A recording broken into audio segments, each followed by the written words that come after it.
ফ্রান্সের প্রেসিডেন্ট ম্যাক্রোর বিমান যখন ভিয়েতনামের মাটিতে নামে তখন রাষ্ট্রপ্রধানের মতোই গম্ভীর ভঙ্গিতে দরজা খুলে দাঁড়ান তিনি। কিন্তু ঠিক তখনই ঘটে অপ্রত্যাশিত এক ঘটনা। তার স্ত্রী ব্রিগিট্টি ম্যাক্রো 2 হাত দিয়ে আচমকা তার মুখে দেন ধাক্কা। বার্তা সংস্থা এপির ক্যামেরায় ধরা পড়ে এই দৃশ্য। এতে কিছুটা বিব্রত হয়ে যান প্রেসিডেন্ট ম্যাক্রন। তবে কয়েক মুহূর্তের মধ্যেই নিজেকে সামলে নিয়ে বাইরে অপেক্ষমান কর্মকর্তাদের উদ্দেশ্যে হাত নাড়েন তিনি। অথচ তার স্ত্রী তখনও ছিলেন বিমানের ভেতরেই। এতে বোঝা যায়নি তার মুখের অভিব্যক্তি। এর কিছুক্ষণ পরেই এই দম্পতি একসাথে নিচে নামতে থাকেন। তবে অন্যবারের মতো এবার আর স্বামীর হাত ধরে নামেননি ব্রিগিট্টি, যেন সদ্য ঘটে যাওয়া ঘটনার জন্যই রাখতে চাইলেন দূরত্ব। এই ভিডিও মুহূর্তেই দাবানলের মতো ছড়িয়ে পড়ে সামাজিক মাধ্যমে। বিশেষ করে ম্যাক্রোর রাজনৈতিক প্রতিপক্ষরা ভিডিওটি ব্যবহার করতে শুরু করেন নিজেদের স্বার্থে। ভাইরাল হতে থাকে আরও কিছু ছবি।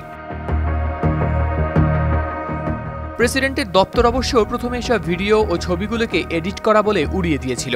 তবে পরবর্তীতে সরকারি এক সূত্রই স্বীকার করে এই ঘটনার সত্যতা। ম্যাক্রোর স্ত্রী যে তাকে ধাক্কা মেরেছেন সেটি সঠিক তথ্য।